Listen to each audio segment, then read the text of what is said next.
दोस्तों, आज तक आपने बहुत सी इनक्रेडिबल आर्कियोलॉजिकल डिस्कवरीज के बारे में सुना होगा और हो सकता है इनमें से कुछ को आपने देखा भी हो, लेकिन आज के इस वीडियो में हम आपको दुनिया भर में की गई कुछ ऐसी अनोखी डिस्कवरीज के बारे में बताएंगे जो आपको चौंका देंगी।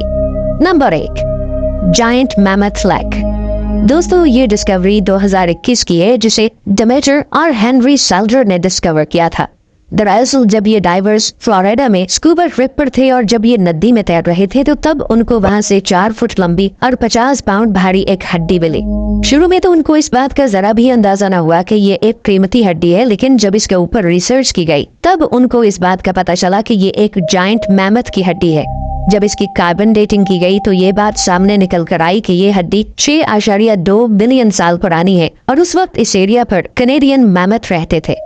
ये मैमथ 13 फुट तक बड़े और वजन में 10 टन से भी ज्यादा वजनी हुआ करते थे और इसके साथ ही वहाँ सैबर टूथ टाइगर के दांत और कई मिलियन साल पहले गायब हुई शार्क के फॉसिल्स भी मिले। Number 2, a giant fossilised armadillo. दोस्तों, ये डिस्कवरी एक अर्जेंटीनियन किसान विसाच ने की थी। दरअसल विसाच जब पास के खेतों में अपने मवेशियों को चरा रहा था तब उसने एक बहुत बड़े आर्माडिलो के फॉसिल्स को देखा। सबसे पहले उसने सिर्फ 2 आर्माडिलो के फॉसिल्स को दरियाफ्त किया, लेकिन उसके बाद जब आर्कियोलॉजिस्ट ने इस जगह पर मजीद खोज की तो उन्होंने वहाँ पर पूरे जायंट फॉसिल्स आर्माडिलो की फैमिली को दरियाफ्त किया और अब उनकी इस दरियाफ्त में 2 छोटे और 2 बड़े आर्माडिलो फॉसिल्स शामिल थे।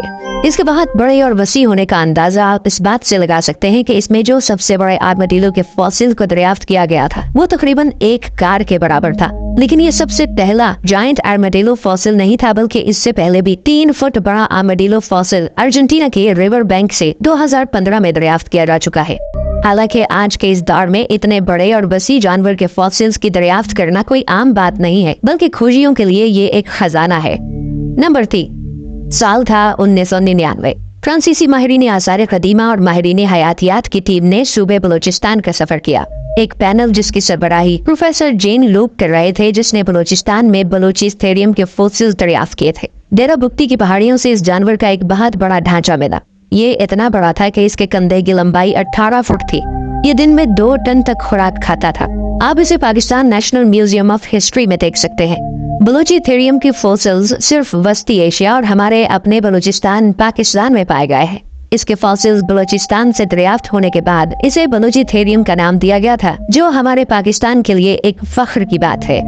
नंबर 4, बजलुर्जा बल्गेरिया। दोस्तों, क्या आप जानते हैं कि बाल्कन माउंटेन पर एक बहुत बड़ा यूएफओ मौजूद है, लेकिन ये कोई असली यूएफओ नहीं बल्कि उस तरह नजर आने वाला एक स्ट्रक्चर है जिसमें एक 70 मीटर ऊंचा टावर भी लगा हुआ है। इस स्ट्रक्चर को बल्गारियन कम्युनिस्ट का हाउस माउंटेन कहा जाता है। इसे खूब पार्टीज के लिए इस्तेमाल किया जाता था।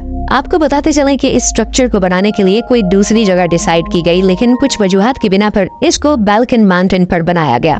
दोस्तों, इसे 1981 से लेकर 1989 तक पार्टियों के लिए ही इस्तेमाल किया गया और इसके बाद इसकी ठीक तरह से मरम्मत और देखभाल न होने की वजह से आज ये खंडर में तब्दील हो गया है।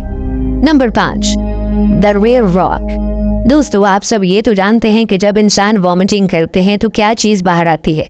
तो क्या आपने कभी सोचा है कि जब एक व्हेल उल्टी करती है तो क्या बाहर आता है? अगर नहीं पता तो चलिए हम आपको बताते हैं। दरअसल ये बात चंद साल पहले की है, जब मिस्टर ली नाम के एक आदमी ने ऑर्चिड आइलैंड के नॉर्दर्न से एक बहुत बड़े पत्थर को दरियाफ्त किया जो देखने में काफी ज्यादा कीमती लगता था। इस पत्थर से एक अजीब तरह की मीठी खुशबू आ रही थी और ये पत्थर कम और एक एम्बेरगस ज्यादा था। जिनको नहीं पता उनको बताते चलें कि एम्बेरगस एक सॉलिड वैक्सी सब्सटेंस होता है। जब रिसर्चर्स ने इसकी मजीद खोज लगाई तो उनको इस चीज का पता चला कि ये वैक्सी सब्सटेंस स्पर्म व्हेल में इसके डाइजेस्टिव सिस्टम में प्रोड्यूस होता है, जो कि करीबन $5000 पर केजी के हिसाब से बिकता है और उस आदमी को मिला ये स्टोन तकरीबन 4 किलो का था।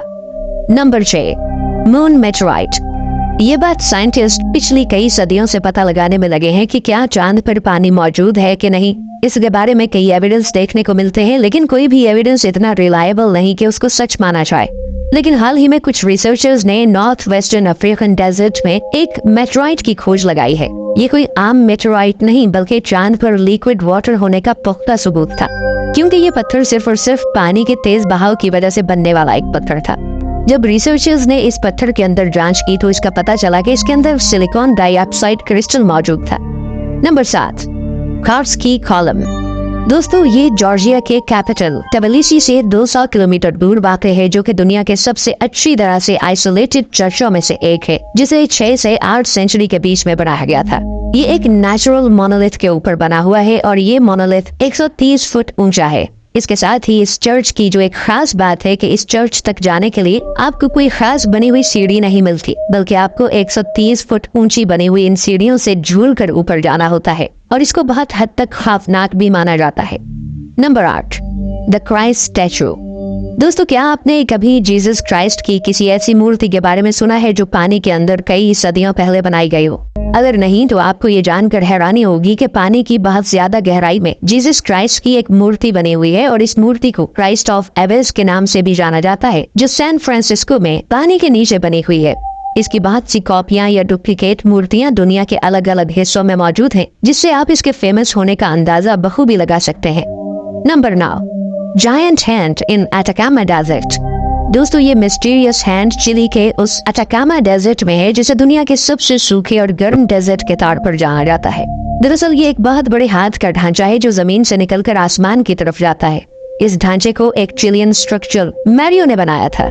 इसको बनाने में लोहे और कंक्रीट का इस्तेमाल किया गया ताकि ये गर्मी में भी खड़ा रहे, क्योंकि ये स्ट्रक्चर तकरीबन 11 मीटर ऊंचा है। मैरियो से जब इस जायंट हैंड के बारे में पूछा गया तो उन्होंने बताया कि ये जायंट हैंड तन्हाई और दर्द को जाहिर करता है।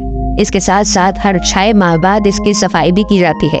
लेकिन अगर देखा जाए तो वाकई बहुत बड़ी बात है कि बीच रेगिस्तान में इतने बड़े हाथ को आयरन और कंक्रीट से बनाया गया हो। नंबर 10, द ओल्डेस्ट रग इन द वर्ल्ड। दोस्तों रग कुछ और नहीं बल्कि हमारे घर में इस्तेमाल होने वाले कारपेट हैं। आपने बहुत महंगे महंगे कारपेट्स को देखा होगा, लेकिन अब जरा इस कारपेट को देखिए। ये दुनिया के सबसे पुराने कारपेट्स में से एक है, जिसे आर्मीनिया के लोगों ने बनाया था। ये कारपेट 5th सेंचुरी BC से लेकर 3rd सेंचुरी BC के दरमियान बनाया गया। इसे दुनिया का सबसे पुराना कारपेट माना जाता है। आपको बता दें कि इसकी तलाश साइबेरिया में फ्रोजन टोम्ब से की गई थी। इसे सेंट पीटर्सबर्ग हर्मिटेज म्यूजियम में रखा गया है। ये कोई आम कारपेट नहीं था, बल्कि आप ये जानकर चौंक जाने वाले हैं कि इस कारपेट के किनारों पर जानवरों के नक्शो निगार बने हुए थे। इसके अलावा कारपेट को 2 से 3 कलर के धागों से भी रंगा गया था।